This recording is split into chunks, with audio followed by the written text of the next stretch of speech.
कल्पना कीजिए, आज से लगभग 5000 साल पहले भारतीय उपमहाद्वीप में एक ऐसी सभ्यता मौजूद थी जिसके शहर आधुनिक शहरों की तरह योजनाबद्ध थे, जिनके घरों में बाथरूम थे, सड़कों के नीचे नालियां थीं और जो हजारों किलोमीटर दूर देशों से व्यापार करती थी।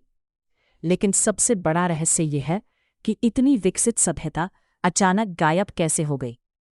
नमस्कार दोस्तों, आप देख रहे हैं रहस्य टीवी चैनल और आज हम जानेंगे सिंधु घाटी सभ्यता का पूरा इतिहास, इसके महान नगर, रहस्यमयी लिपि और इसके पतन के कारण। सिंधु घाटी सभ्यता की खोज 1921 में हुई जब भारतीय पुरातत्वविद दयाराम साहनी ने हड़प्पा में खुदाई शुरू की। इसके बाद 1922 में राखालदास बनर्जी ने मोहनजोदड़ो की खोज की। इन खोजों ने इतिहासकारों को चौंका दिया क्योंकि इससे पहले माना जाता था कि भारत का इतिहास वैदिक काल से शुरू होता है। खुदाई में मिले अवशेषों से पता चला कि यह दुनिया की सबसे प्राचीन शहरी सभ्यताओं में से एक थी, जो मिस्र और मेसोपोटामिया की सभ्यताओं के समकालीन थी। सिंधु घाटी सभ्यता का उत्कर्ष लगभग 2600 ईसा पूर्व से 1900 ईसा पूर्व के बीच माना जाता है।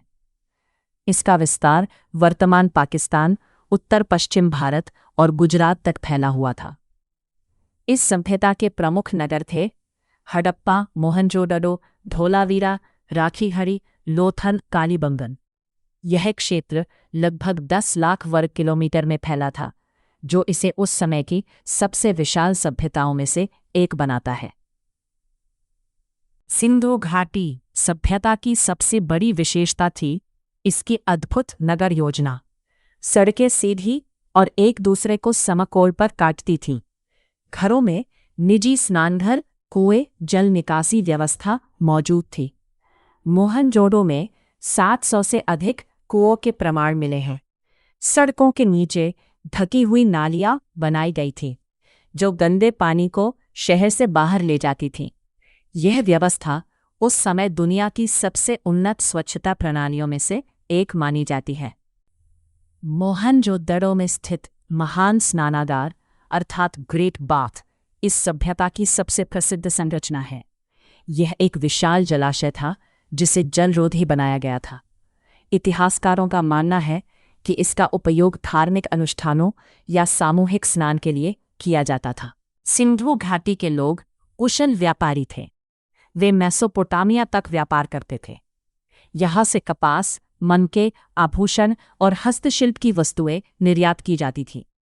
लोथल में एक विशाल गोदी यानी डॉकयार्ड मिला है, जो समुद्री व्यापार का प्रमाण देता है। पूरे क्षेत्र में समान मापतौल और मानकीकृत ईंटों का उपयोग किया जाता था।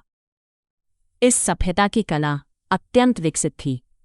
सबसे प्रसिद्ध मूर्तियां हैं नृत्य करती हुई कांस्य युवती, डांसिंग गर्ल, पुजारी राजा, प्रीस्ट किंग। हजारों मुहरें मिली हैं जिन पर पशुओं और रहस्यमयी चिन्हों की आकृतियां बनी हुई हैं। इन मुहरों का उपयोग व्यापार और प्रशासन में किया जाता था। सिंधु घाटी सभ्यता की सबसे बड़ी पहेली इसकी लिपि है। आज तक कोई भी विद्वान इस लिपि को पूरी तरह पढ़ नहीं पाया है। हजारों मुहरों और वस्तुओं पर लिखे चिन्ह मिले हैं, लेकिन उनके अर्थ अभी भी रहस्य बने हुए हैं।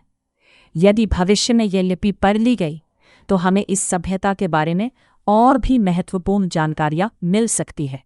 लगभग 1900 ईसा पूर्व के बाद इस सभ्यता का पतन शुरू हो गया।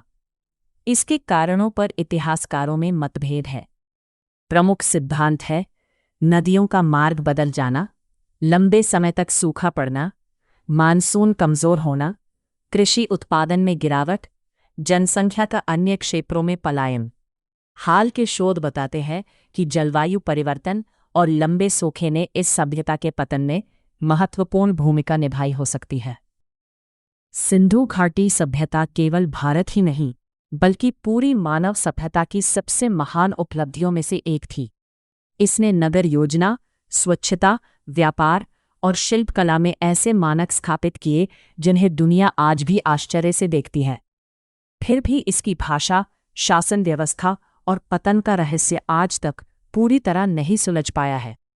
शायद आने वाले वर्षों में कोई नई खोज इस 500,000 साल पुराने रहस्य से पर्दा उठा दे। वीडियोस बनाने हैं, फिल्मोरा है ना।